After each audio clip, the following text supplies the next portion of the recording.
I've been coming out here every year since I was born. It's kind of in my blood. I love being in the boat. I love the water, love boats. I love fishing, so, and the money's great too.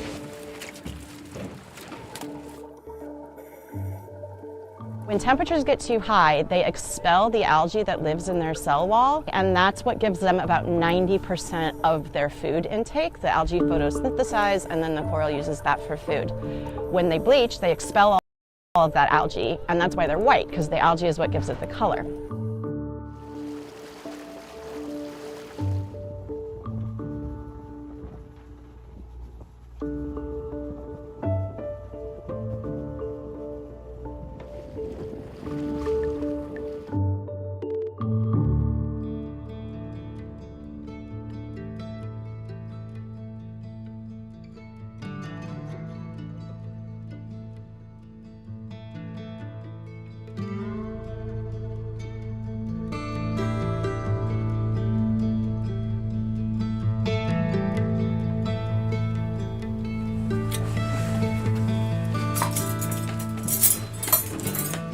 Okay, I'll ask a blessing.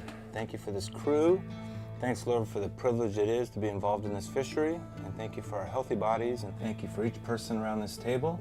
We pray you just bless this food to our body. In Jesus' name, amen.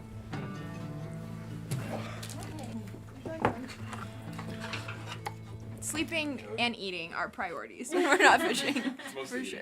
Equal. Fishing and eating are equal. And sleeping is a close second.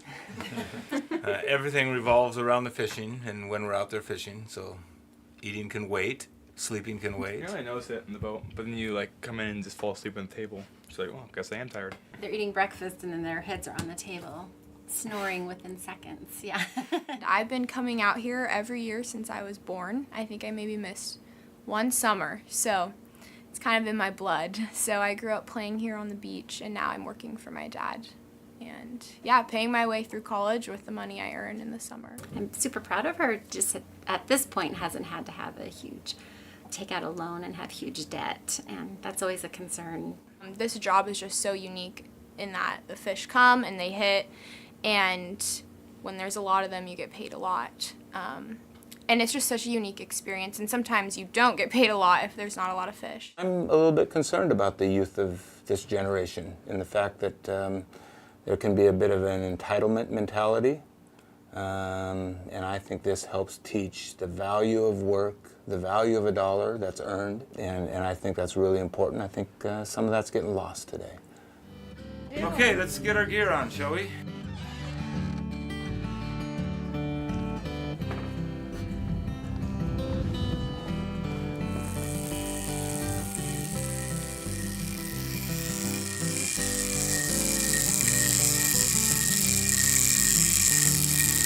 This here is our army truck. We've had this forever. As you can see right now, it's hooked up to the line, which goes way out into the water, and the net is attached on this line right here.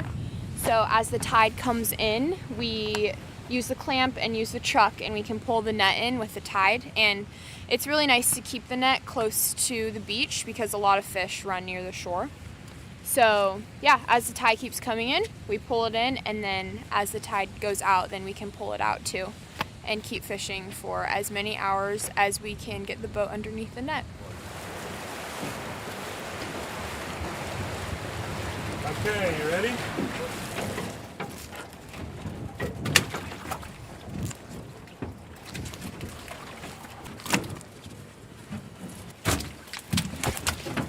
Okay, pulling ahead.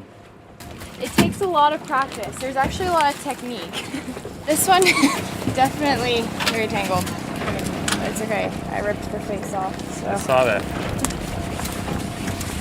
To be fast, always keep fish in front of everybody.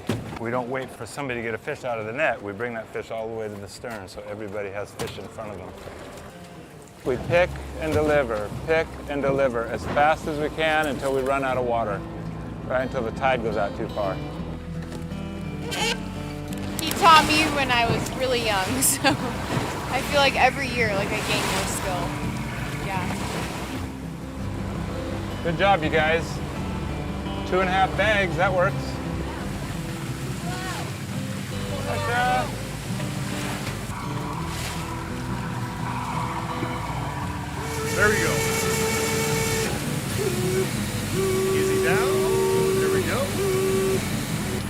Well, good to go.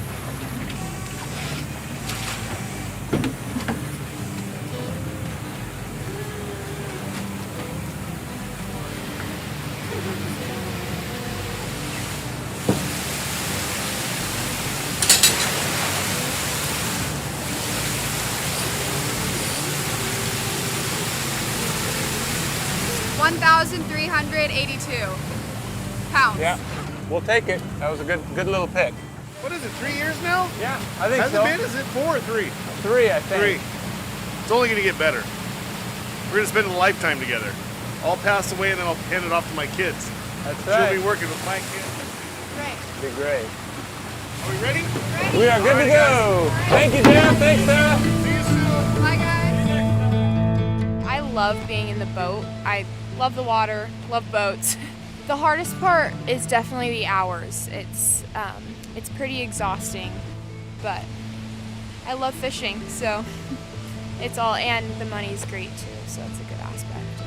Yeah, I hope just to continue as long as I can.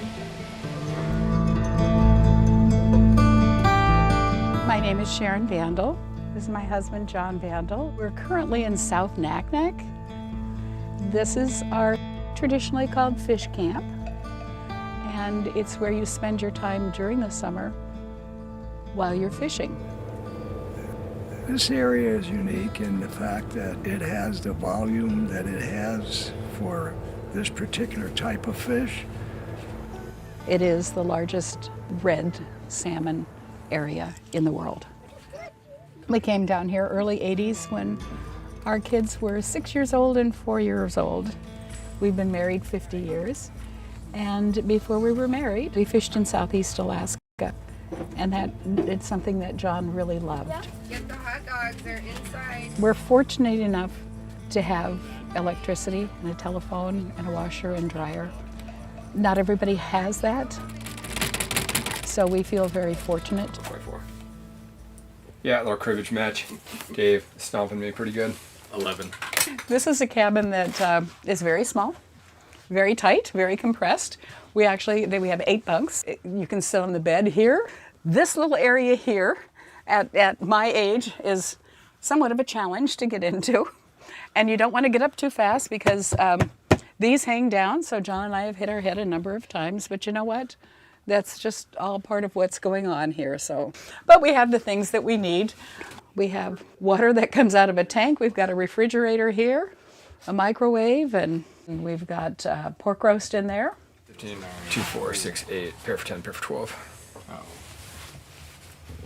It's a comeback in the making. Perfect day for cars. Our only concern is just living by the tides and the excitement of catching a lot of fish and watching our kids enjoy themselves and being able to do all these things as a family. Pretty amazing. Having friends come out, it's pretty special and pretty rare. Yeah, it's been really cool that these guys have opened it up, just because it is a place where like you come out here and then you're like, oh, I want to show you this. It's that kind of place. Let's see.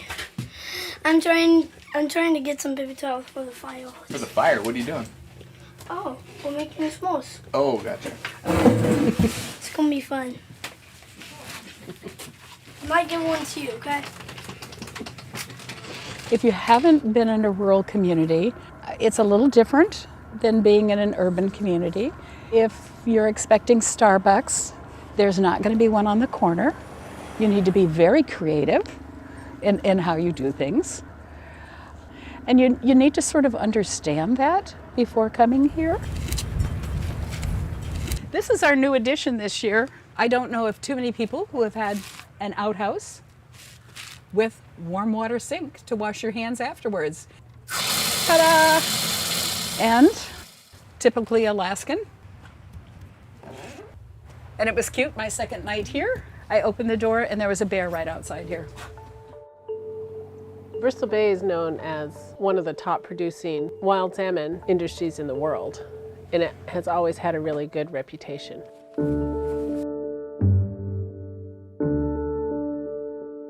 Morning, sheep. Bye, sheep. When someone hires landmowers.com, they get a flock of sheep in the yard. So this is your grazing area today. We got lots of work to do. This is a supplemental service to like an existing lawn care service. It might replace the spray, but it's not going to replace completely the lawnmower mowing. Cinnamon, you saying hi? Their most important role here on our farm is to provide nutrients for our garden. Sheep's little fertilizer pellets or manure is 30% carbon. And so not only do we make the grass a lot healthier, but we're also helping bring carbon back into the soil, which has been greatly depleted. That's why I'm so passionate about protecting soil, because we need that soil to sustain life for future generations. Yeah, come on over. No?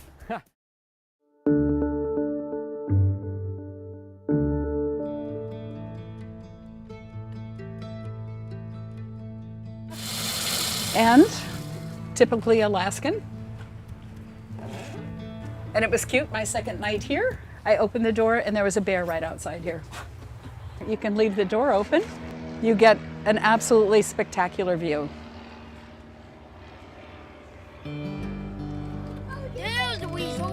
Grandkids talk all winter about my cabin on the beach. I can't wait to go to, when are we going to the cabin? We don't want that. We don't want it to go out. We were actually out here when we found out we were having a little girl, and it just seemed really fitting to go with Bristol. We do call her Bristol Bay. And then my son is Noah, the boat builder. So yeah, definitely naming my kids after this place shows kind of how much it means to me. I first came out here in 1986. So for me, it's just always been part of my life. All the rules at home, you're allowed to break out here during the summer. So when I got older, I really wanted my kids to grow up the same way I did and kind of escape from the city life during the summers.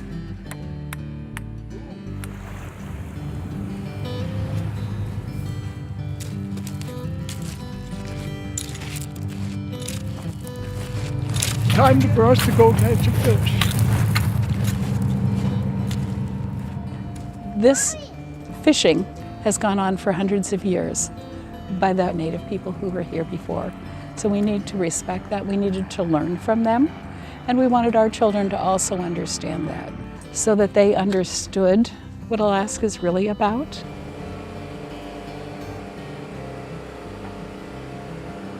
Our daughter and son-in-law have been basically kind of running the site for us. When I'm not here, I'm a principal of a middle school in Anchorage. And my wife is a teacher, so this is a wonderful way for us to have family time, but also another income, and more than anything, just live as Alaskans, because we're both born and raised here, and this is just a part of the fabric that makes this such an amazing state.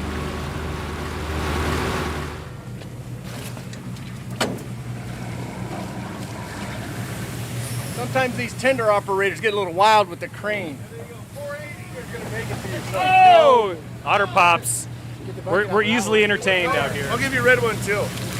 Just like that flag. Perks of the job. It's the small things. See you guys.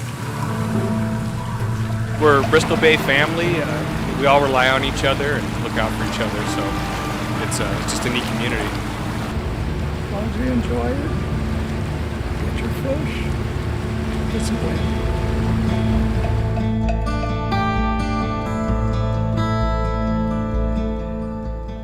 Bristol Bay is known as one of the top producing wild salmon industries in the world, and it has always had a really good reputation.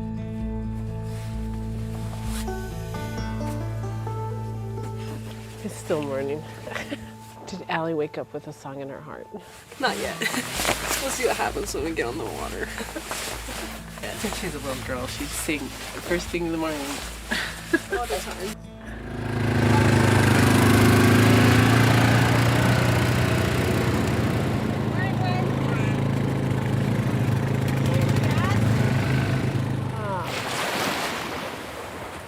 We fish for Alaska General Seafoods, which is based out of Naknek North Side.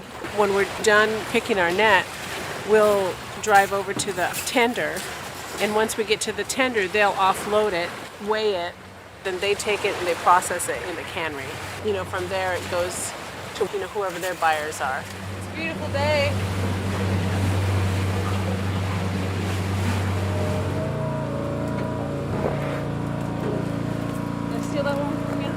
know, I got this.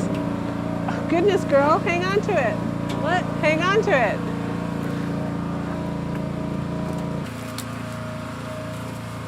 We used to have these little games, who can be the fastest at picking fish. As the kids were growing up, that was one of their goals, is they'd become the faster picker.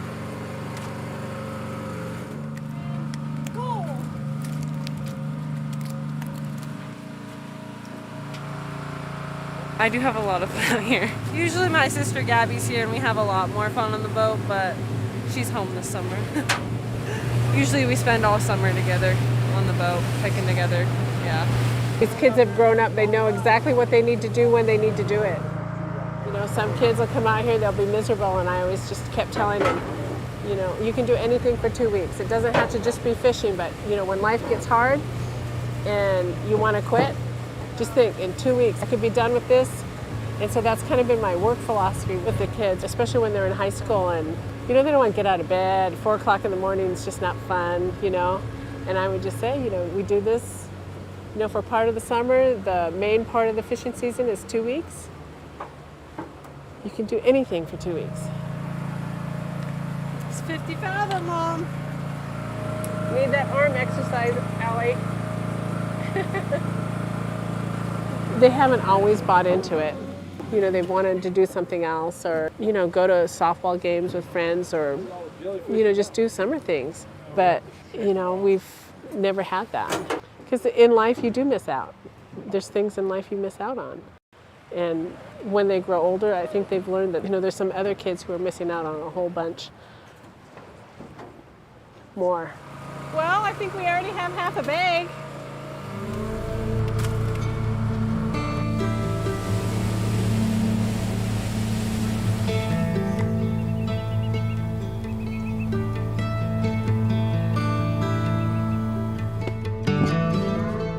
Fancy kitchen tools. My mom is Alaska native from here. She grew up here. She was one of the original set netters in our family. So her permit was passed on to her from her grandfather. Our philosophy in salmon fishing has never been about the money. It has a historical value to me, just personally, a traditional value for commercial fishing here. You know, it's something that my mom loved to do, and I felt very fortunate to be able to carry it on. I have to remind myself and my family that it's not about the money. But economically, if that's what we're going to look at it for, then it changes everything. It changes how you're going to raise your kids. It's going to change how, you know, you do life. I'm ready. Take it. It's a short period of time that you could be together, but learn how to be together working as a family, which a lot of people don't do a lot of. That was one of our goals, was to raise our children here. And with set netting, you have to go and do a lot of physical labor while doing it. Whenever we talk to most of our friends, the first thing we probably say is, "Hi, I'm Allie, I'm from Alaska and I commercial fish." That's kind of the way it goes, and that's our number one thing that we're proud of to say that we do in the summer, because it's such a family bond and everything. It's not just fishing, it's deep and part of each and every one of them. I plan on coming out here every summer for as long as I can, as long as the Lord will allow. That's my goal for sure. I would love to raise my family out here too, just as my family did. It's just a different type of peace.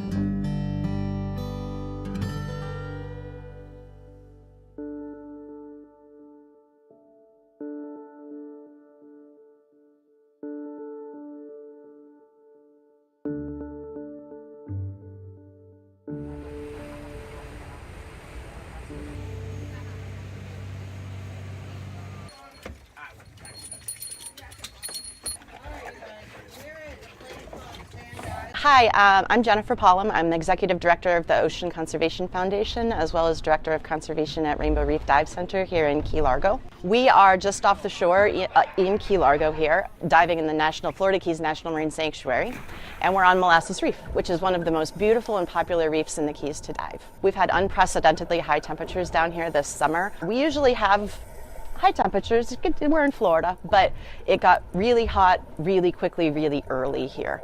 And the corals we're finding really aren't responding very well. We're seeing a lot of bleaching all over the reef, especially with the branching corals, the staghorns and the elkhorns, which are some of the most important species to have on the reef. When temperatures get too high, they expel the algae that lives in their cell wall, and that's what gives them about 90% of their food intake. The algae photosynthesize, and then the coral uses that for food. When they bleach, they expel all of that algae, and that's why they're white, because the algae is what gives it the color. And unfortunately, with the rate at which we saw the bleaching come on, we're looking at a lot of mortality.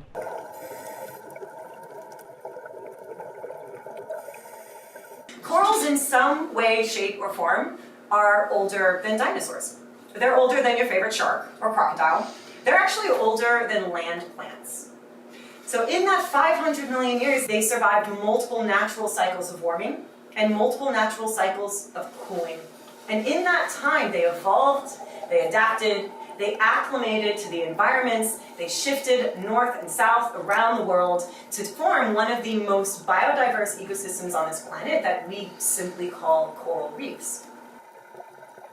Since 1970, Florida's coral reefs have actually decreased in biodiversity and structure. We've actually lost 98 to 99% of our original stony coral habitat. Coral Restoration Foundation was founded in 2007, and we are the largest marine conservation nonprofit restoration organization working in the Florida Keys, and we aim to be a leader in the field globally and help where we can.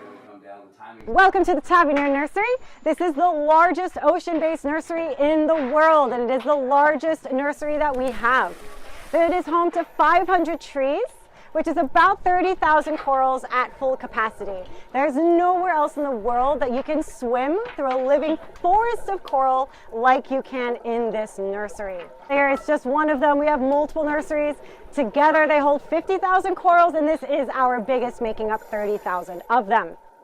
Our founder, Ken Niedermeyer, developed the coral tree, which is now recognized as being the best way to grow large quantities of certain species of coral really, really quickly. The coral tree works really well, partly because it's mid-water. And so since the coral is vertical in the water column, as water passes by, the corals can get the maximum amount of oxygen and nutrients and just water flow so that they're really in an optimal environment. And that's actually what allows the corals to grow much faster on coral trees than they do in their natural reef environment. Once the coral gets to be about a football size, we'll harvest the coral from the tree and then we'll return it to a nearby reef.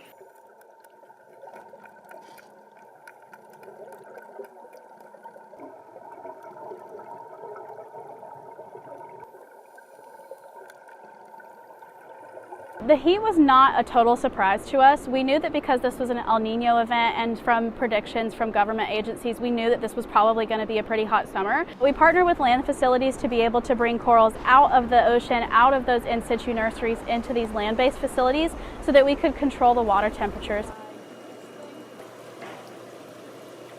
The rescue effort came in 2 different phases. The first phase that we did was to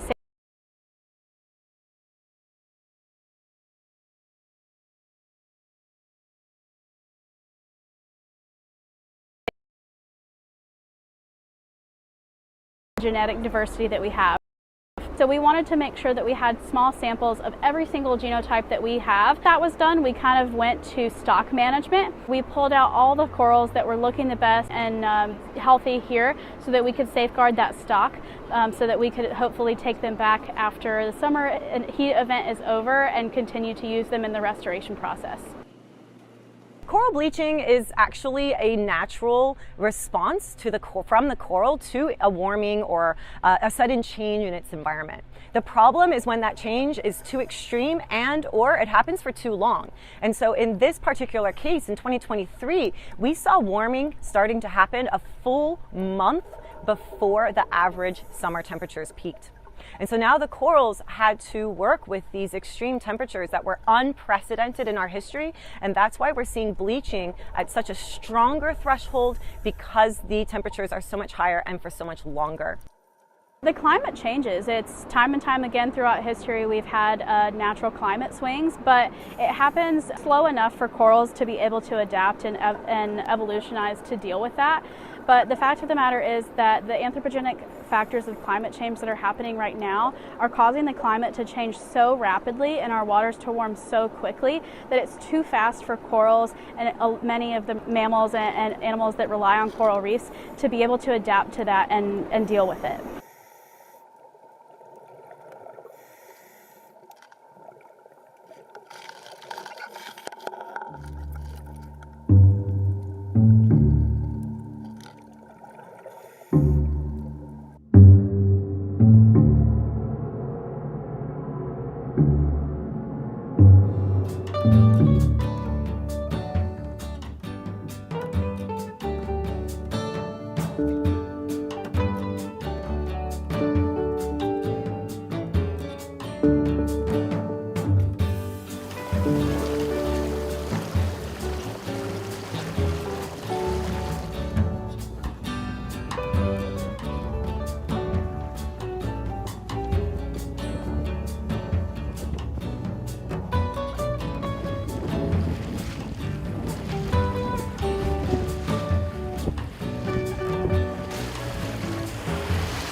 I really hope that diversity, especially in children's books, becomes just normal, not something we have to talk about, that it is just something that happens and it's in everyday life.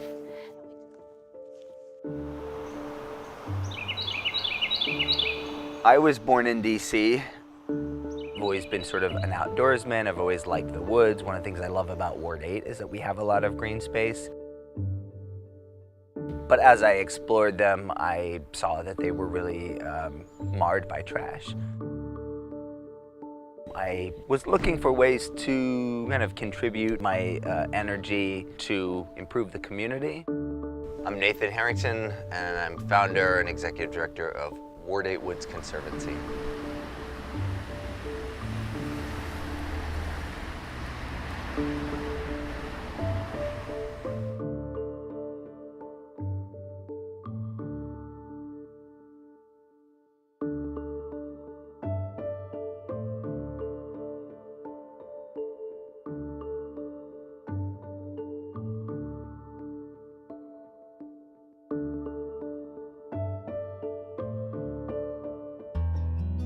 I got interested in taxidermy because I've always loved nature, I've always loved art, and I've always loved science, and taxidermy is a combination of all of that. I can tell a story about an animal and feel something and see something that they might not be able to see if that animal were alive. I work mostly with birds and small mammals. This is a domestically raised bird. This foam body is what will go inside of the skin to make the bird, to fill out the bird, to make it look alive again.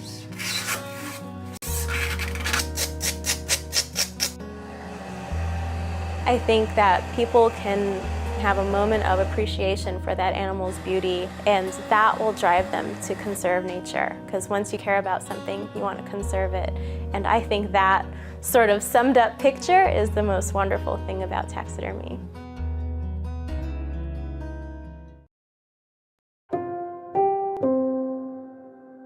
This week on The Inside Story, Russia's best-known opposition leader dies while in prison, and his family says Russian President Vladimir Putin is responsible. President Biden agrees. Putin is responsible for Navalny's death. And promises more sanctions as punishment, all as Russia's war with Ukraine nears its third year. Now, on The Inside Story, the death of Navalny.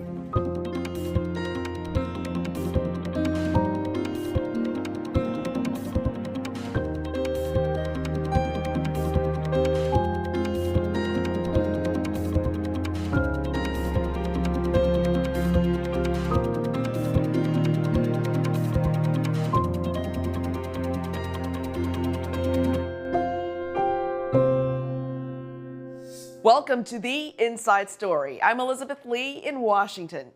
After 15 years of bringing what he saw as rampant Russian government corruption to light, opposition leader and Putin critic Alexei Navalny dies in prison.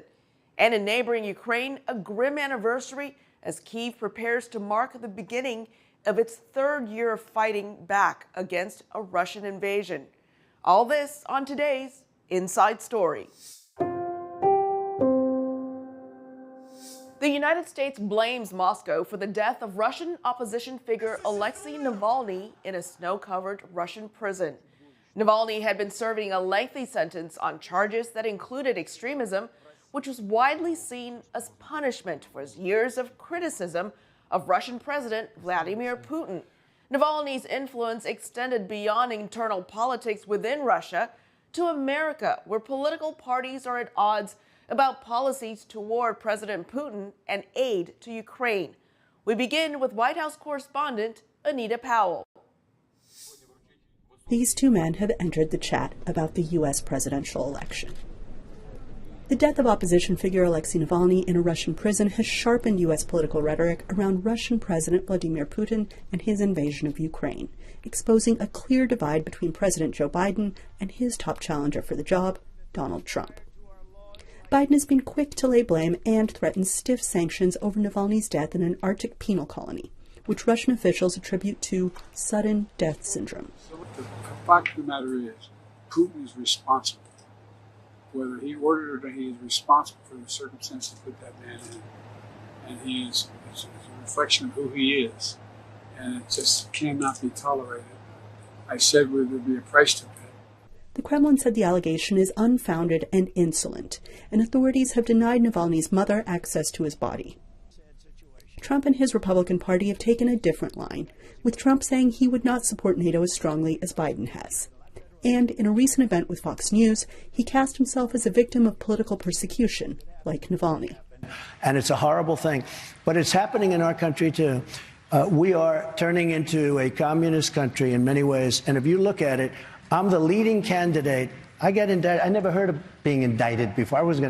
I got indicted 4 times. I have 8 or 9 trials, all because of the fact that and you know this, all because of the fact that I'm in politics. Trump was vague on how he'd end Russia's war on Ukraine, instead saying that if he had been president, Putin would never have invaded. Republicans have questioned why they should fund the conflict. Russian forces recently captured a key city, which the White House points to as proof that Ukrainian forces need urgent help. Some Republicans are confident they will pass the stalled $95 billion aid package. Most of it is for Ukraine. I think the slow response from Europe and the United States, of course that hurts Ukraine. And that's why we can't let this happen, why we're going to get something done. Meanwhile, the war has taken on greater significance. This has become about America. Will America continue to play the role of a power that keeps its promises, that respects its alliances, and that is capable of projecting strength? Or is America over as a serious power? That's the question now.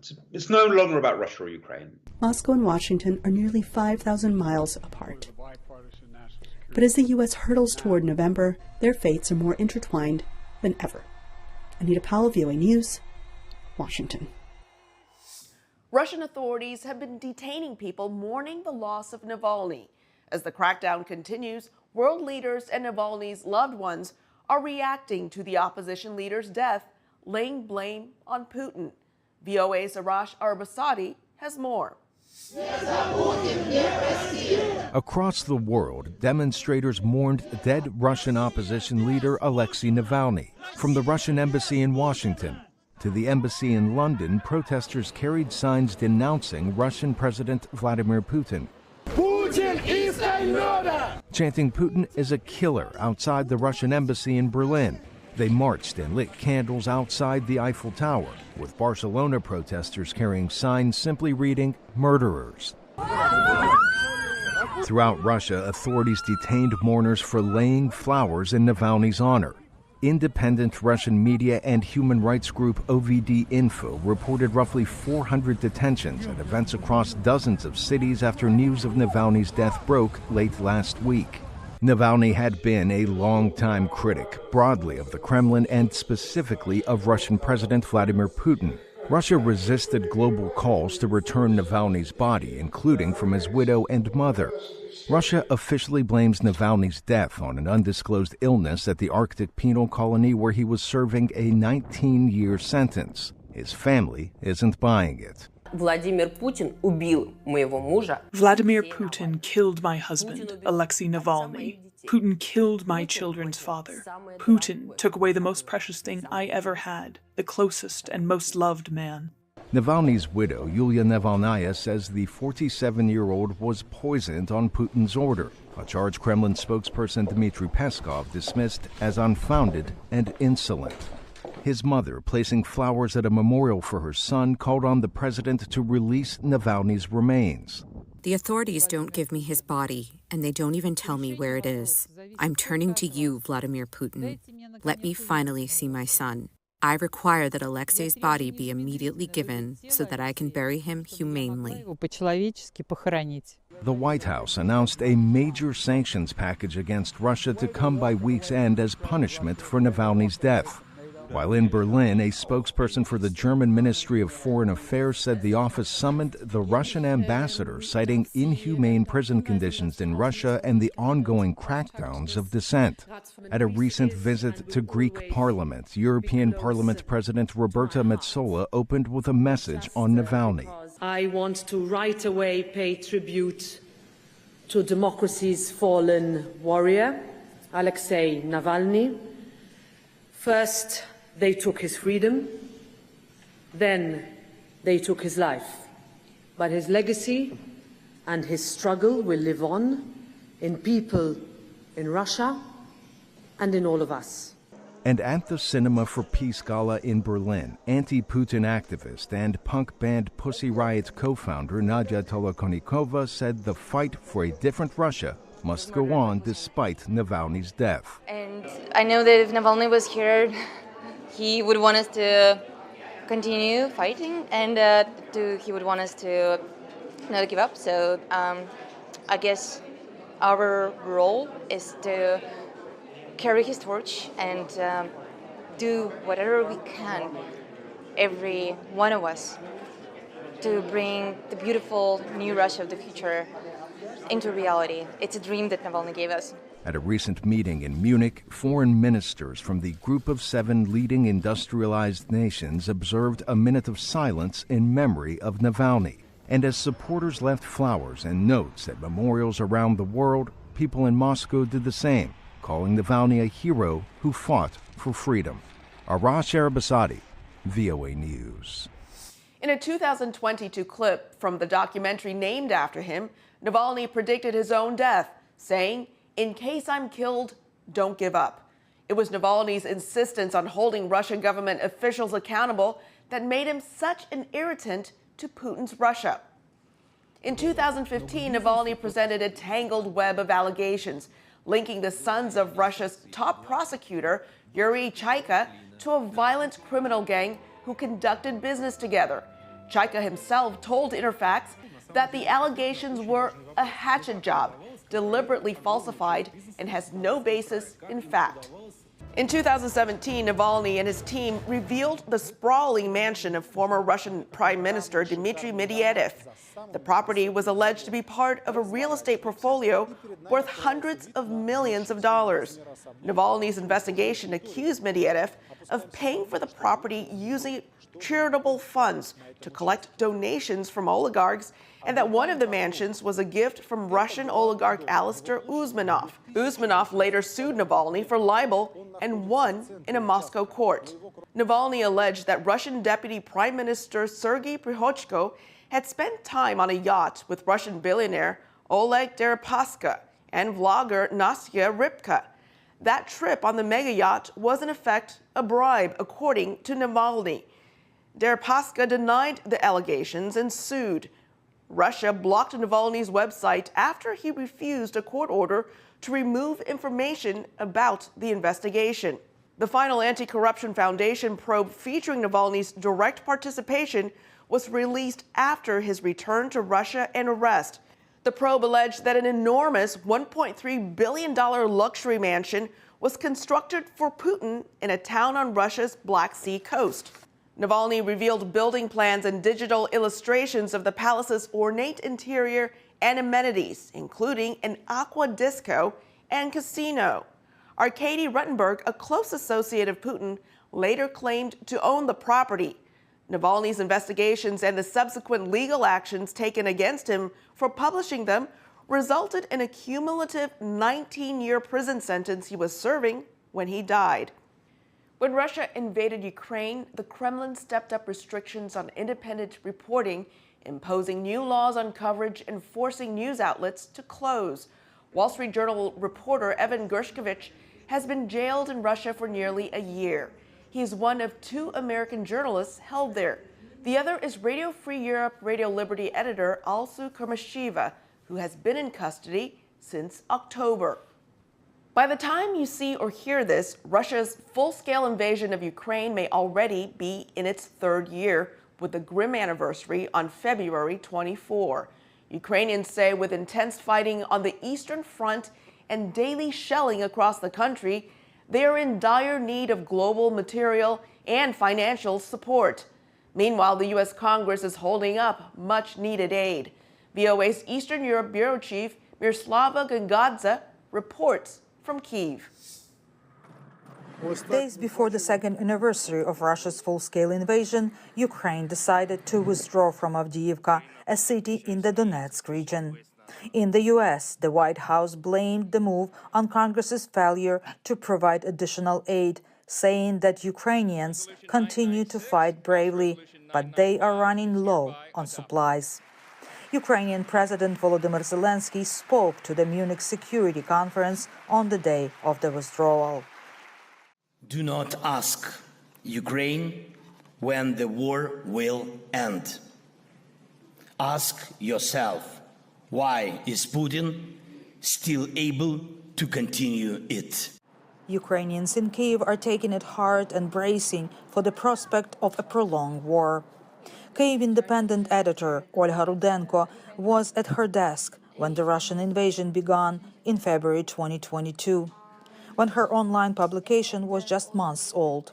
Antony Blinken said that the invasion of Ukraine is going to start before dawn. And that was the moment when it suddenly became very real. When Russian President Vladimir Putin finished his speech on the eve of the invasion, she was ready. We prepared a news item saying Putin announces war against Ukraine. And when he stopped speaking, we published it. And around that time, we heard explosions. After 2 years of continuous war coverage, the Kyiv Independent became a main English-language publication reporting developments on the ground in Ukraine. Its goal is to help the world understand what Ukrainians are fighting for. It is very frustrating to be here in Ukraine and to watch all the news coming out about the Congress not being able to vote for the aid package for Ukraine, because it may be, for them it may be numbers, but for us it's about real lives and real people. Volodymyr Omelyan, a major in the armed forces of Ukraine, once served as Ukraine's Minister of Infrastructure. Standing in Kyiv's central square, he reflected on Ukraine's state of mind. We become much stronger by arms, by people, and definitely it's not a kind of pleasant cruise, and it's not that war will be over in 2-3 weeks or very soon. It will take a while, unfortunately. But morale is still very high, because if there is no will, there is no victory. And in our case, will is strong. In Kyiv, people hope the war will end. I want to see my mother, father.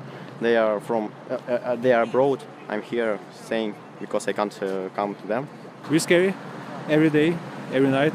We want to peace in our country. We want to stop Putin and return our territory. This will be a long war and feel terrible. Ukraine will not win with this big enemy without international community. The Ukrainians who spoke with VOA said that if drafted, they would join and defend their country. They also said that they hope the world understands they are fighting for common democratic values and that they need help. Miroslava Gungadze, VOA News, Kyiv, Ukraine.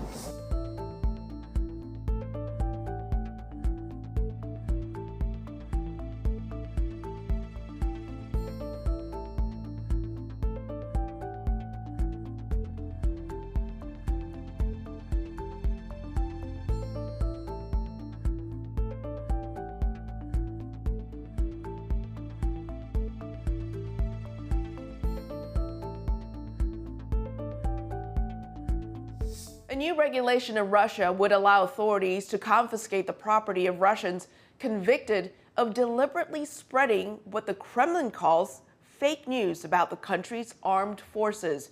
If signed into law, it would also allow the state to seize the property of Russian immigrants who criticize the war in Ukraine. Katerina Besedina has the story, narrated by Anna Rice. Russian President Vladimir Putin is expected to sign into law a bill that would allow the government to confiscate the property of people whom it convicts of deliberately spreading false news about Russia's military. This law is about scoundrels and traitors, about those who spit at the backs of our soldiers, who have betrayed their motherland, who send money to the country that is at war with us, or if they're abroad, get revenue by renting out their Russian property. Other offenses that could lead to asset confiscation include failing to comply with an order, deserting the military, calling for sanctions to be imposed on Russia, and participating in the activities of an undesirable organization. They have adopted a very versatile law that can be interpreted however they want to. It allows authorities to make all sorts of decisions regarding property confiscation. This is done to make sure people are afraid to gather in front of embassies, afraid to rally, afraid to vote for anyone but Putin, or take part in protests against Putin's rule. Former Duma deputy and opposition leader Dmitry Gudkov is now a wanted man in Russia for criticizing Russia's invasion of Ukraine. Gudkov, who has not lived in the country for several years, says he got rid of his property in Russia, but other anti-government-minded people were not so lucky. When the war started, so many people left the country. Journalists, political activists, public figures, celebrities who disagree with the authorities, who disapprove of the war. And it's obvious a lot of them haven't had time to sell their property in Russia. And they are the ones who'll be targeted. According to Over There Info, an independent Russian human rights media project, about 830 people have had cases brought against them for their anti-war position in Russia. About 1/3 of these cases involve charges of spreading false information about the army. John Herbst, senior director of the Atlantic Council's Eurasia Center, says the measure is just an attempt to hide the truth about Russia's war crimes. The Russian government wants to project a myth about the Russian army's activities in Ukraine. They want to deny the war crimes. They want to hide the failures. And so they will punish people who break those myths. Andrew Wood, an expert on Russian policy at London-based Chatham House, says it's important that the authorities create an illusion of mass support for Putin. Opinion in Russia of the futile achievements that they had from the war and the reasons that it started, like complaints of people who have relatives or husbands or whatever at the front against what is being done, it's increased. And I think that Putin himself is a bit more conscious of the fact that his hold is not as big as it has been on the Russian population. Experts like Herbst and Wood say mass property confiscation is unlikely, but they expect the government to target individuals who criticize the war. For Katerina Besedina in Washington, Anna Rice, VOA News. During the years since Russia invaded Ukraine, Ukrainian railways became the country's key means of transportation. With over 22,000 kilometers of track, the state-owned network keeps moving despite constant damage from shelling. Ukraine's railways evacuate people from frontline cities, transport world leaders, and move cargo and troops for the Ukrainian army. Leslia Bakalets has a story from Kyiv. Right after Russia invaded Ukraine in February 2022, Kyiv's central railway station became a place of pain and fear as Ukrainians fled the capital ahead of the Russian army advance. Ukrainian railway conductor Oleg Kubetsky was on vacation in western Ukraine when Russia launched its full-scale invasion. He decided to return to Kyiv. I was shocked but realized I had a job to do. The people needed to be evacuated. Honestly, it was so scary to see all these people on the platform, children screaming, parents screaming. We went to the west. You know, when you get into a carriage and it's more than full, there were about 180 people in each. Kubetsky then traveled to the east and south, close to the front line, evacuating civilians and transporting the wounded on a special medical train. He says he always tries to offer the best service for Ukrainian soldiers.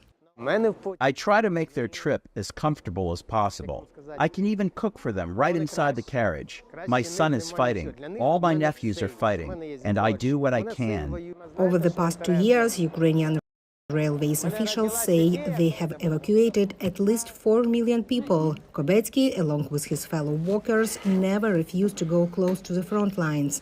Their bravery has earned them a nickname, Iron People. We don't have any cases where a conductor, train manager, steward, or station worker refused to go to work at frontline stations on tracks.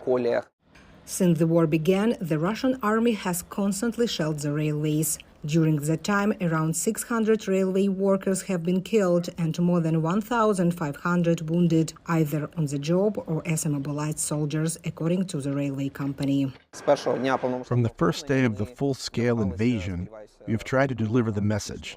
The railways will not stop. We haven't canceled a single trip without a serious war-related reason. Since air traffic has been suspended because of the war, world leaders and delegations have relied on the railway for travel into Ukraine. For diplomatic trips, we have special algorithms for how to travel during a missile threat or other alarm. We always have backup routes. We can disguise our transportation. A lot of top-level guests buy souvenirs in the railway gift shop, which opened last year. Boris Johnson bought and immediately wore our signature hat. Sean Penn and Orlando Bloom have our hoodies. Ursula von der Leyen came to us as well. The most popular item in the store is a sweatshirt with a road schedule to the cities still under occupation. And on the tracks is a train to victory, rail carriages printed to represent each occupied region. The plan is for it to be the first train in service in these areas when Ukraine regains control. Leslia Bakalets, VOA News, Kyiv. Thanks for watching. I'm Elizabeth Lee in Washington. Stay up to date with all the latest news on voanews.com. You can follow me on X, formerly known as Twitter, at ELETV1. Catch up on past episodes at our free streaming service, VOA Plus. For all of those behind the scenes who brought you today's show, thanks for being here. We'll see you next week for The Inside Story.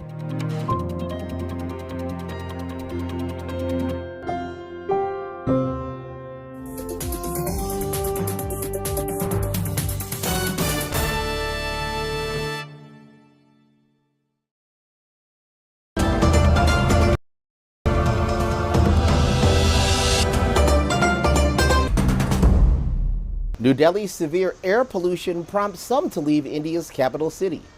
Welcome to VOA Asia Weekly. I'm Chris Casquejo in Washington. That story's just ahead, but first making headlines. China increased patrols near Taiwan's Kinmen Islands after 2 fishermen drowned while being chased by the Taiwanese Coast Guard. Taiwanese officials claim the boat trespassed into a restricted area. China disputes this, condemning Taiwan's Democratic Progressive Party for the deaths. Beijing is also denying the existence of restricted waters. Taiwan protested the Chinese Coast Guard's boarding of a tourist boat, causing panic around the Kinmen Islands. The Chinese crew boarded the King Xia, carrying 11 crew and 23 passengers on Monday for about 32 minutes. Taiwan's Coast Guard escorted the boat back to Kinmen, and the voyage resumed. Papua New Guinea will give the military the power to arrest after 26 combatants died in tribal violence on Sunday. Villagers and bystanders were also caught in the crossfire. The death toll was initially 53, but security forces revised the number to 26. Prime Minister James Marape condemned the attack, urging the warring tribes to disarm. More than 74% of South Korea's trainee doctors have submitted their resignations this week due to a government plan to increase the number of medical students.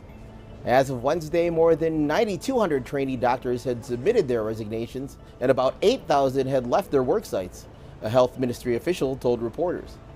The government ordered striking doctors to return to work.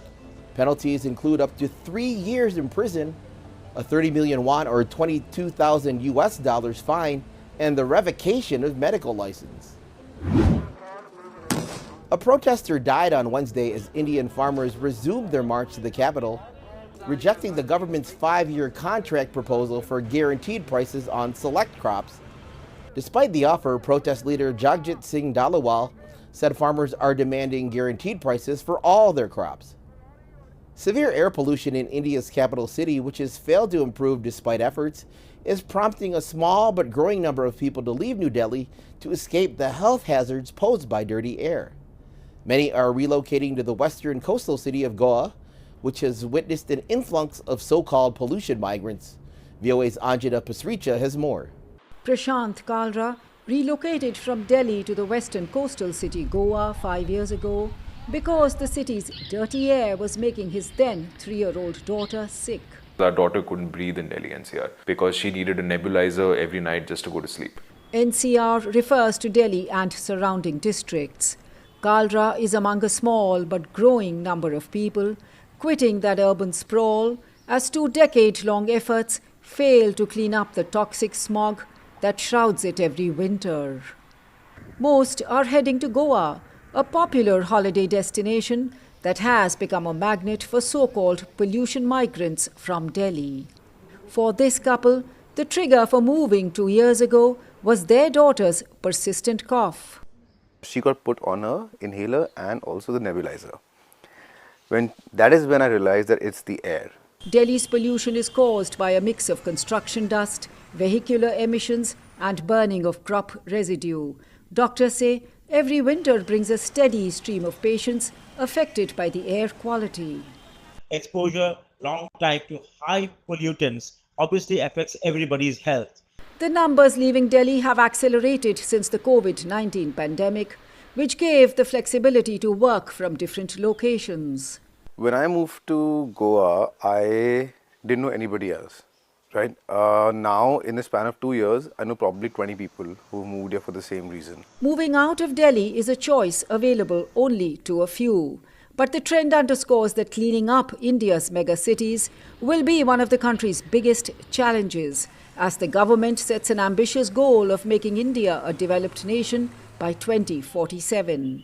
Anjana Pasricha, VOA News, New Delhi. Visit voanews.com for the most up-to-date stories. I'm Chris Casquejo. Finally, a big milestone for China's passenger airplane aspirations. The Singapore Air Show kicked off on Tuesday with aerial displays featuring China's COMAC C919. COMAC aims for the C919 to rival Europe's Airbus A320 and the Boeing 737 MAX.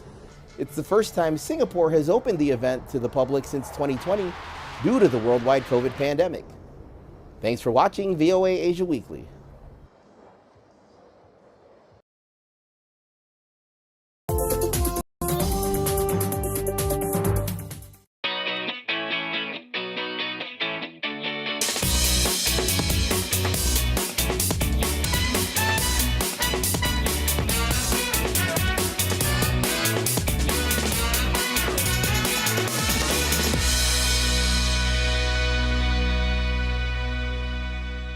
Hi, this is Larry London. Welcome to Border Crossings. And today we are talking with a young lady who has already attracted millions and millions of views on social media, and her music resonates all around the world. We are so thrilled to have Mackenzie Phipps on the show. Yes, thank you for having me. I appreciate it. And it's great to have you with us today. And you grew up in a small Virginia town, teeny tiny town, and you grew up listening to Queen. So how did you end up in country music? When I was younger, I listened to pretty much anything. My dad, he knows every song under the sun. You could play any song and that man will know it. I don't know how. He'll tell you all the lyrics, tell you the artists.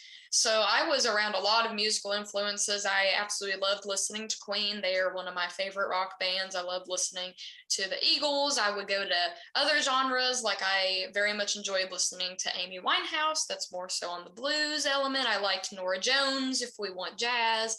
And I just listened to anything and everything. I'd go to Avril Lavigne, to Loretta Lynn, to Phantom of the Opera. I love all different kinds of music, and I got started into music at a very young age when I was 4 years old. So I just have a very strong passion for any kind of music. And you tell people you went to college in Princeton.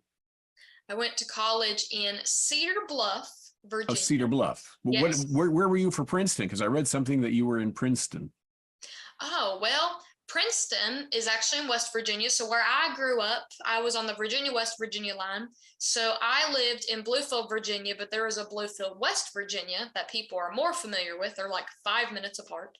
So I basically always say I grew up in both because there were some things you had to go to West Virginia for and vice versa. But when I was in Princeton, I actually attended a music school when I was younger that got me more so into music. I had attended that school when I was about 13, 14 years old, and they would teach you how to go out in public and perform to people. They taught you how to kind of grow your social media pages, how to really interact with people on a more personal level and professional level. So they really helped me get out of my shell and being able to do what I'm doing today. That's great. Well, let's hear you do what you do today. You're going to sing a song for us right now? I am going to actually do a sneak peek. This is a before sneak peek of my new song, 18 Wheels. 18 Wheels, and it's Mackenzie Phipps on Border Crossings.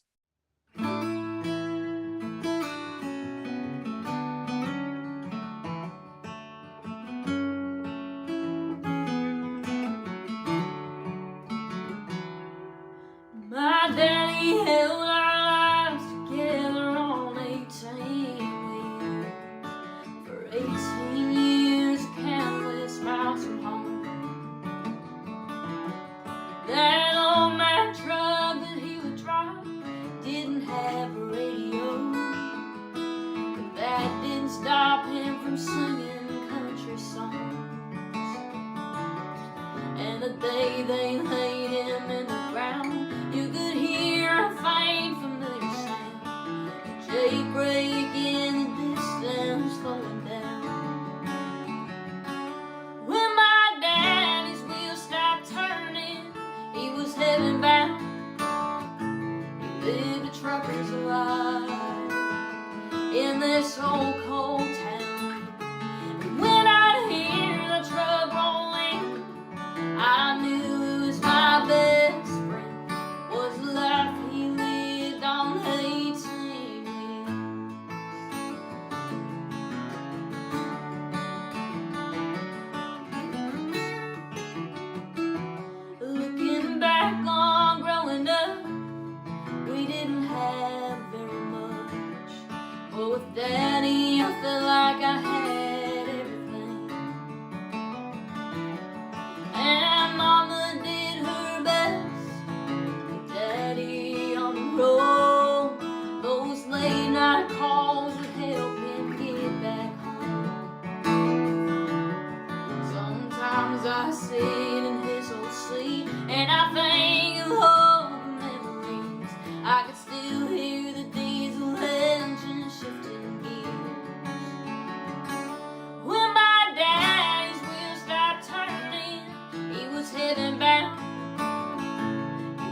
the truckers alive in this old cold town. And when I hear that truck rolling, I knew it was my best friend, was the life he lived on 18 wheels.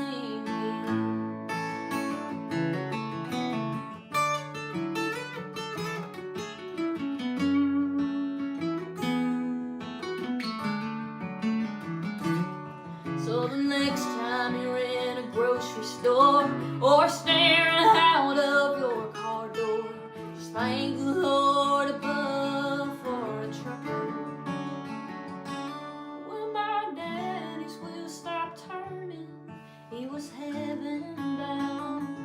He lived a trucker's life in this old cold town. And when I hear that truck roll in, I knew it was my best friend, was the life he lived on 18 wheels, was the life he lived on 18 wheels.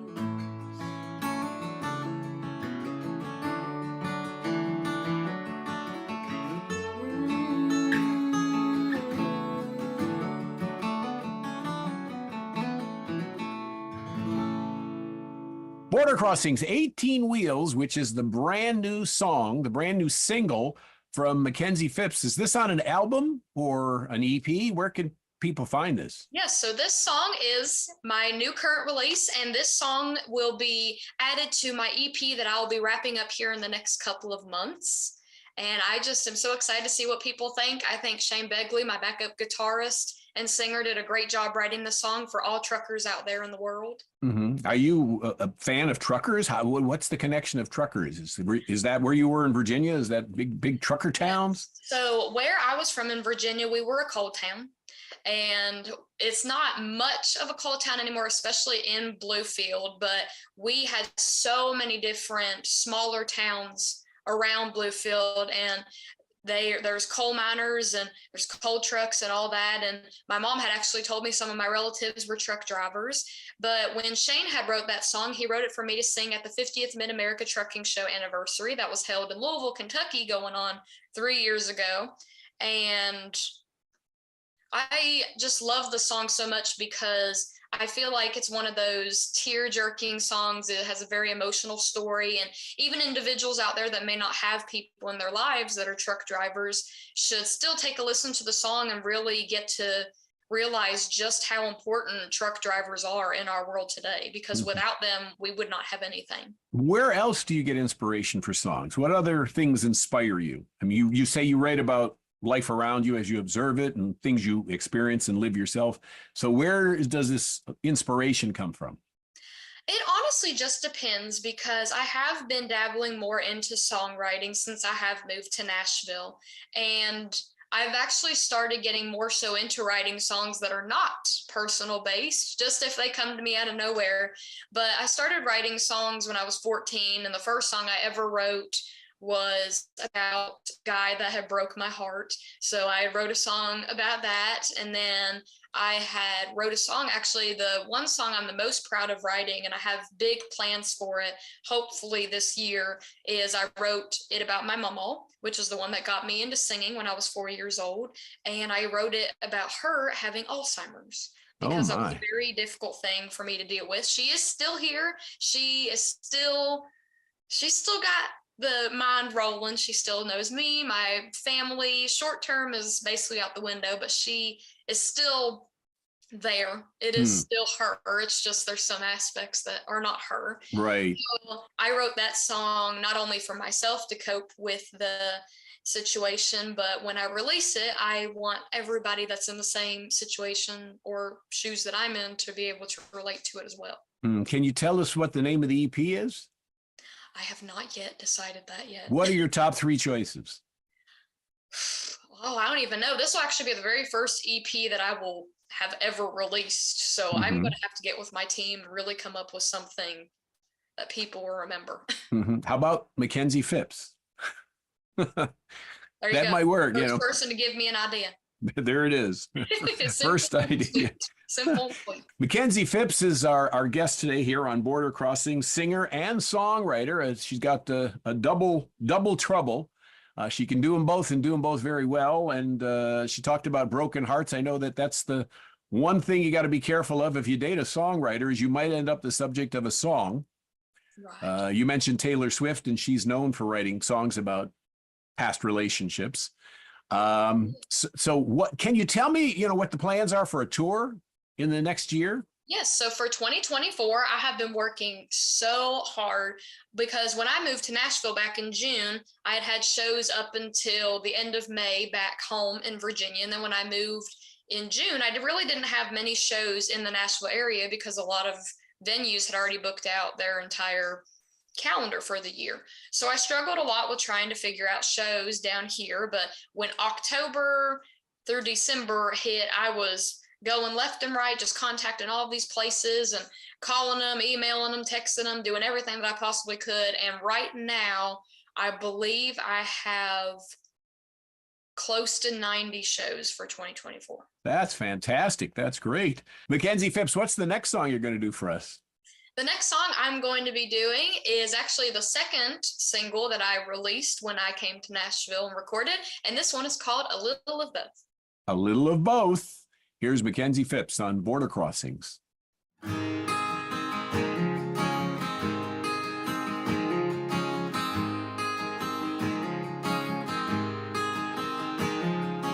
Love shop around with the girls, but I'll talk some shop with the boys.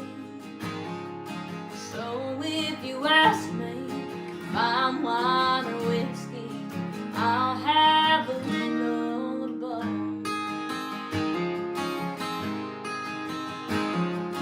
I was raised down deep in the country, now way to the sound of the city. So if you ask me, stars, skies, or bright lights, I'll have a little of both.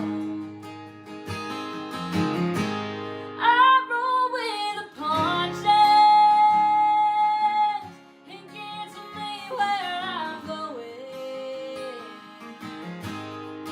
Sunshine and rain, I go where the wind's blowing. Some people hate me, I guess I make it look easy. Jack Daniels or Jim Beam, Mick Jagger, McCartney, I'll have a little of both. Love how Saturday night leads into a slow Sunday morning. So if you ask me, 4 a.m. raining, I'll have a little of both. I roll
That's Mackenzie Phipps and A Little of Both. And what was the inspiration of that song? Well, this song was pitched to me by my producer, Sal Oliveri, and this song was written by phenomenal songwriters, and I loved the whole storyline of it because at that time I really related to this song because it's talking about a little of both. And how I related to it was I was moving from a very small town to a very big major city close to Nashville, Tennessee. And it was definitely something that I had to adjust to because I was born and raised in Bluefield, Virginia my entire life. Up until 21 years, that's where I lived. I never moved to a different state. I just moved at one point down a street. I moved from one house to the other house down a street in my neighborhood. So it was something definitely different for me and my parents too, to deal with moving from such a small town to a huge city. There's so many different things. So tell me about your social media sites. Where can people go if they want to check in with Mackenzie Phipps? Yes, I'm available on all social media platforms. I'm on Instagram, TikTok, Facebook. All you got to do is look up Mackenzie Phipps, and you can go to my website, MackenziePhipps.com, to check out any of my music, anything I have going on event related, and maybe our paths will meet. And what's been the highlight for you so far? Moving to Nashville. That was the highlight, a career highlight, moving to that. I thought, you did Amazing Grace and you got like several million views. So that to me, that would be a huge highlight. Yes. When I had done Amazing Grace, I believe I was 19 or 18. I think I may have been about to turn 18 years old. One of the two, 18 or 19. And when I had recorded that, it's just so amazing to me how Facebook individual works, because I had posted that, it had gotten a couple thousand of views, and then within 2 weeks after I had originally released it, it just blew up. And it's actually now, I believe, at 1.2 million views, because people sometimes just go back and it starts building traction. And it amazes me because it's been out for a couple of years now and people have made it go up another 100,000 views. And the other video that I had go viral was I Want to Stroll Over Heaven, and I had done that last year. Well, we're in 2024 now, so I believe I had done it in 2022. The years are running together for me. Right. I can't keep At up. 22, you better not get lose track. But even with that song, that one had a little bit more of a quicker reaction to people. I believe I had it out for 2 days, and after that it reached it's my most viewed video, and that is, I believe, at 1.7 million views. Wow, that's great. Congratulations. It amazes me how the algorithms work. I'll have something that's been up for months and people will just start watching it and it'll go up tens to 100,000 views. I never understand it. It's all in the Lord's will. Well, if you've got fans supporting you and the numbers like you've got, over millions, then, you're successful at what you're doing, obviously. And looking forward to the EP. How many songs on the new EP? It is going to be 6. 6 songs. How far away from a full studio album are you? I don't even know, because in today's world, that's what I always talk about with people. It's so crazy how the times have changed, because some days I always talk about, I wish I was born in a different decade. I wish I had been born in the era of Loretta and Tammy and all of them, because there's pros and cons to how the music world was back then and now, because today is definitely more of a internet technology based industry, and whereas back then, I mean, Loretta would go to radio stations, have her record and be like, play this, I'm going to talk to you, and so forth. And I would have loved to have done that, because I talk to people, I'll talk their heads off like I'm doing you right now. And I would have been completely fine being born back then. But in today's time, it can be a pro to have everything online, because it is easy to do, but at the same time, it's not too easy, because of course everybody would be doing it if it was too easy. So you get the numbers and the traction and everything like that. But in today's time, I mean, singles are even a big thing. All of the songs that I've released up to this point forming the EP have all been singles. So it just amazes me. Some people like albums, some people like singles. So hopefully down the road, I will be forming my first album. And the technology's changed. If you were in Loretta Lynn's day, then you wouldn't have internet, you wouldn't have email, you wouldn't have multi-tracking MP3 files that you can send across the country and somebody can work on it 500 miles away from you. Which is, it's, you know, so the technology's helped a lot. You've got a bunch of awards. I'm looking here at your accomplishments. You were featured in Forbes magazine, Taste of Country, Country Rebel, I Love Country Music. You've got awards on social media. You've got Female Country Song of the Year at the Josie Music Awards, Songwriter Achievement Award 2022, and Future Star of Tomorrow by the North American Country Music Association. So congratulations to you. That's wonderful. That's great news. Are you going to do another song with all those awards now? Can you grace us with one more song, or are we not worthy? Yes, no. So this song was my third song that I released being in Nashville. Shane Begley did write this song too. And we wanted to kind of bring an upbeat song into the mix for everybody to listen to, but we wanted it to be about me. So he wrote this song about me. And we thought, what can we add in the mix for people out there that have never been to Virginia to relate to? So we added beer into the mix. So this is my song, You Bring the Beer, I'll Bring the Noise. All right. And here is Mackenzie Phipps on Border Crossings.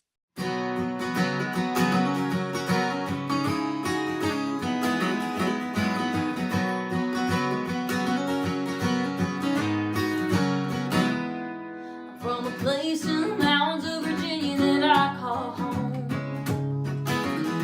where the moon shines clear as the water where the river flows. We've been known to get a little bit rowdy in the evening time. There's nothing like an Appalachian starlit summer night. I'm from a small town and I got some city dreams, making my way round, playing on six strings on these backwoods trails and raising hell. Sunday morning, hallelujahs are everywhere. I got some deep roots with this heart of mine, walking up blacktop, running on borrowed time. I'm just a country girl, happy party, you southern place. You bring the beer and I'll bring the noise.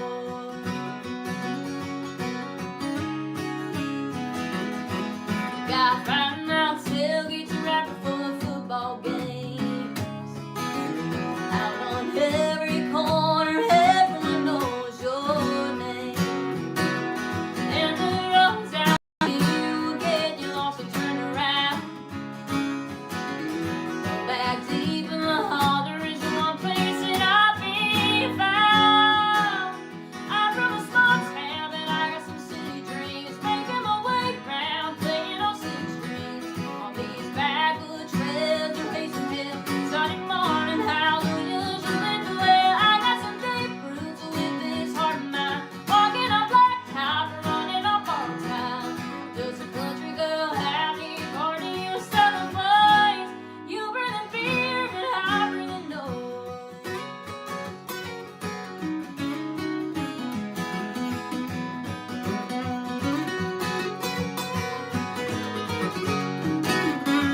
The Hatfields and McCoys are part of our lives, and you can't sing country roads without singing it twice. I'm from a small city dreams, making my way round, playing on six strings on these backwoods trails and raising hell. Sunday morning, hallelujahs are living well. I got some deep roots with this heart of mine, walking up blacktop, running on borrowed time. I'm just a country girl, happy party, you southern place.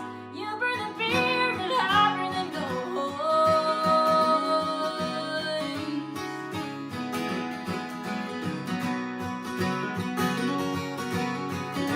You bring the beer and I bring the noise.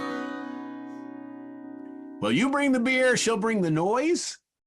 I'll bring the noise. You'll bring the noise. That's Mackenzie Phipps we're talking with. And once again, social media sites, websites, where can people find out more information about you? I'm on TikTok, Facebook, Instagram, and my website is mackenziefipps.com. And is that the same handle for the Facebook and everything else? Yes, it's just Mackenzie Phipps. Mackenzie Phipps. All right. And I'm sure that you read your messages so people can reach out and talk to you and get her new EP when it comes out, in the near future. It's Mackenzie Phipps, our guest today. Thank you for joining us. My name is Larry London, and you are watching Border Crossings on VOA TV.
Joris Kastemans has a slight stutter.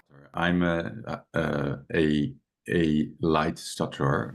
But like many people who stutter, when he whispers, and you hear my whisper, his speech is fluent and flawless. Because when you are whispering, you don't use your vocal cords. This explains why people with severe stutters can reduce their stuttering frequency by as much as 85% while whispering. That amazing fact inspired Kastemans to develop Wisp, an AI-assisted voice technology and calling app that can empower people with severe stutters and voice disorders to speak more clearly. One of those people is George Koster, who has vocal cord paralysis. Since then, I speak like this. But thanks to Wisp technology, Koster was able to hear his old, healthy voice again. Hello, my name is George Koster. I never had heard my own voice. Users can choose to personalize their Wisp voice with in-app recordings or use recordings from their past healthy voice. Ruud van Noorden has undergone a total laryngectomy, which is a surgery to remove his voice box. But Wisp's advanced AI technology breathes life into his voice, allowing him to speak in his old natural voice in real time. Users like Van Noorden can also make in-app phone and video calls. The ideal situation is to have a seamless a conversation with a flow, right? So without a delay. Our big, bold dream would be to have Wisp in each smartphone and laptop worldwide. Kastemans says the technology is designed to transform not just speech, but people's quality of life. It's remarkable.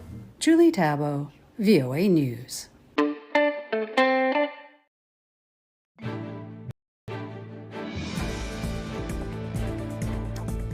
Israeli Prime Minister Benjamin Netanyahu presents his cabinet with a proposal that sets the country's post-war plans for Gaza. In South Korea, President Tak Yong-ran of the Korean Nursing Association urges doctors to end their strike to safeguard the lives of citizens. A United States Treasury official says the U.S. will place sanctions on 500 individuals and groups linked to the Russian government. And a U.S. spacecraft built by the private company Intuitive Machines lands on the moon, but controllers said it was sending weak signals back to Earth.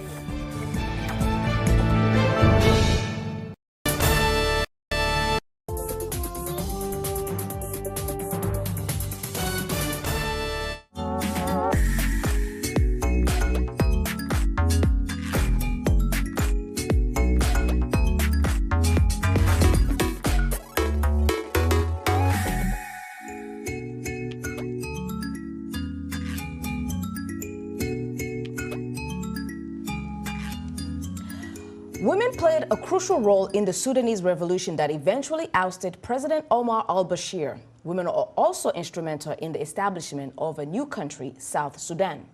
They're now calling for an end to fighting and hostilities that have persisted in both countries. Today we hear the voices of many women in Sudan and South Sudan who are advocating for peace and stability. Hello and welcome. I'm Oriani Tangishaka and this is Our Voices. In studio with me, of course, are my co-hosts Simenyesh Yakoye and Jeannie Niwa. Ladies, the case of Sudan and South Sudan, it's women who are, complaining about their voices not being heard. And it's very similar to many countries that are going through instabilities, isn't it? Well, just to touch on that resistance, Sudan is resistant. Women, to me, they're a great example as women standing as one. Compared to other countries, I'm from the DRC, we don't see the resistance, women being in a resistance or opposition or marching as one, just, like we see in Sudan. So to me, they're a great example. But as far as them having a voice, I understand that totally because they're not in leadership position. That's true.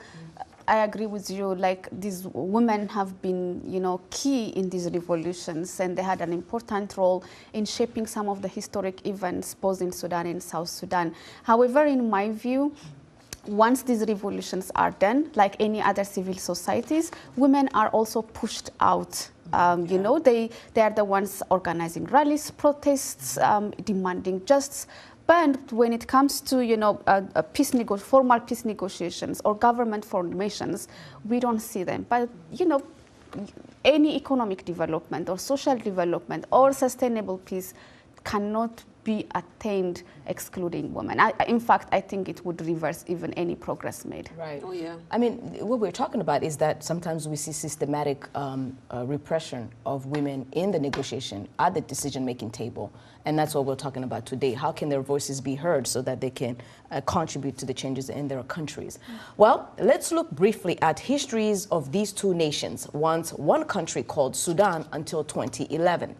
In Sudan, a war that broke out in 2023 rages on between the army chief Abdel Fattah al-Burhan and his former deputy Mohamed Hamdan Dagalo, commander of the paramilitary Rapid Support Forces, RSF.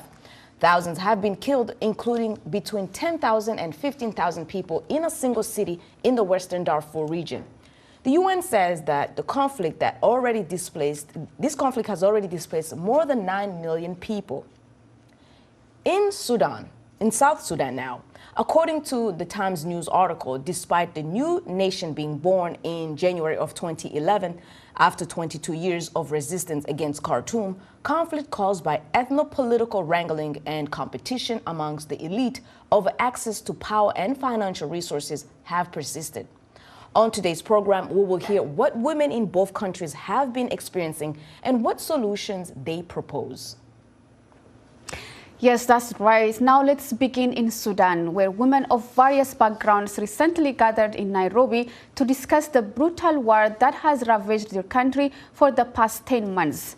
With no end in sight, they feel their voices have been silenced and they yearn to contribute to resolving the conflict that has killed thousands and displaced millions since April 15.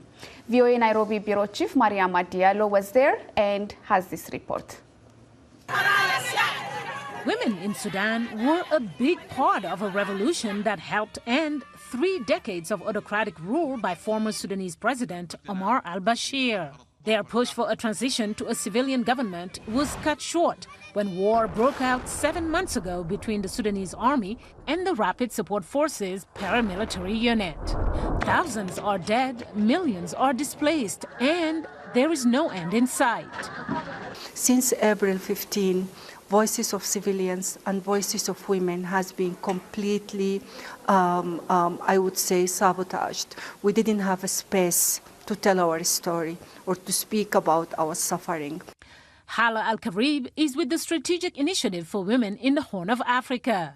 She says her organization convened a 2-day summit in Nairobi because it's important to bring Sudanese women and civil society groups together. We have participants who came from conflict zone and they have endured living under fire and exposed to all kinds of violence for the past 7 months. It's really critical to listen to their stories, to listen to their experience, and to listen to their positions and views. Some participants spent 3 to 10 days on the road to reach Nairobi, including Nidal Usman Musa, who runs the South Khartoum Kandakat grassroots organization. We have faced much obstacles, displacement, refugees, rape, violence. We missed our job, our children missed their education, and also we missed our voice in this war. Alawiya Bahr El-Din, a former social worker, now a refugee in neighboring Chad, had to leave her home of El Janaina in West Darfur, where about 700 people were reportedly killed earlier this month after clashes between SAF and the RSF, according to the International Organization for Migration. This is so difficult. The situation there is so difficult for women, believe me. The fighting in Sudan to reach certain areas, says Nadal Fadul, who's with SUDRO, the Sustainable Development Response Organization. She's based in the United States. Fadul says it's imperative the women unite toward peace and how to sustain it so the reality on the ground doesn't happen again. So we're talking about people with diabetes, for example, not able to get insulin to treat their diabetes. We're talking about kids with malaria not able to get anti-malaria treatments. We're talking about women not able to get simple menstrual hygiene products to be able to go through that with dignity. Others participating in the conference as a show of support included the Netherlands chargé d'affaires to Sudan, Burish Ramsuk, now living in Nairobi, who said the challenge for these women is to develop a political strategy for getting a seat at the negotiating table. There's an extra hurdle for women to be taken, and that is not only to formulate their vision, what they want for women in Sudan, but also to be heard. And I like the spirit this morning where it was said, you do not wait until you get invited, you just go, you take it. Mariama Diallo, VOA News, Nairobi. To look closely at the situation in Sudan, where major war is happening, we have in the studio with us Ms. Sama Salman, a Sudanese strategic analyst and president of U.S. Educated Sudanese Association. She will help us understand the situation and the role women can play to find solutions. Ms. Salman, welcome to Our Voices. Thank you so much for having me. Sure. Can you please tell us what are the main concerns or the main issues for women right now in Sudan? Yeah, as you know, Sudan is experiencing an extremely tragic war at the moment. And for women, it's extremely devastating. And so I would say there are three major concerns. The first is, as we know, the displacement crisis in Sudan. Sudan has the largest number of displaced people in the world. And women form the majority of refugees, Sudanese refugees. If we look at, for example, Sudanese women crossing from West Darfur into Chad, women form 90% of these refugees. The second crisis is a security crisis. Women are being raped, they're being kidnapped, and they're being sexually abused. So women face extremely challenging situation and sometimes terrifying circumstances. Yeah, definitely. As UN says, 9 million people, that's a lot of people to be displaced. Now, when we look at a situation like the summit we just saw in Nairobi that just took place recently, what can we expect from these kind of summits? Are women organized strategically enough to bring them to the negotiation table when the time comes? This is a really important point. And what we know about women's participation, political participation, is that during Sudan's revolution, women formed at times 60 to 70% of protesters. When it comes time to negotiate and political leadership and political decision making, you'll see women's participation at less than 10% at these tables where decisions are made. So historically, women have not had the same investment into their capacity, the capacity of women's organizations, and they're just starting to catch up. Okay. I was also reading an article on The Guardian where it was referencing that during the 2005 negotiation between North and the South, women had a part in preparing, technical documents agreement, but when it came to actual formal discussions, women were forbidden by the government to even board a plane so that they can take part in these formal negotiations. Now, 20 years later, what has changed? How would you evaluate women participation? Unfortunately, not much has changed, and you'll still see a very similar situation. You'll see it in, the optics of some of these congregations, as you mentioned, in Nairobi, in Addis, in Cairo, in Kampala, where you might see 1 or 2 women in a room that is really the majority comprised of men who are, at the forefront of these negotiation processes. So how has that impacted, bringing a lasting peace in Sudan? I think that this has really been detrimental in many ways. Women are the social fabric of Sudan. You're seeing a very critical moment in Sudan's history where Sudan is starting to fracture along ethnic lines. I mean, Sudan has always had these problems, we know, since independence and throughout its many wars and up to today. But in order to keep Sudan together, for the hope that we have to keep Sudan together, it's the women who are keeping the social fabric intact. And I guess the question is, especially that you have the U.S. Educated Sudanese Association, what is the education like? Perhaps they're not really, I want to say educated, but what's keeping them? Is education one of the things that maybe keeps them from being at the leadership positions, at the leadership level? Is that something that plays into the factors? I think that it's structural. I think that in terms of the way that governments, positions, political parties are organized, you see a lot of times that women, it's very difficult for women to come up through these organizations. Even though you have political parties in Sudan, you don't have the meritocratic. It's more of lines of succession in some of these political parties. So you'll have maybe, politicians where some of their family members or their sons, take over, or friends. And Sudan is also very, male-dominated, patriarchal society. So you have a situation where really the culture has historically said that it's women's role is really in the home, which is very important. Yes. Those roles are extremely important. But at the same time, you have a separation in society where women are not invited to the table. Decision-making. That's a good important point to make. But unfortunately, we'll have to stop here. But thank you so much for joining us, Ms. Thank you for Salma. having me. Coming up, we are going to continue shedding the light on the situation in Sudan, and it's time for a break now. When we return, we'll shift our focus from Sudan to South Sudan, where ethnic tension has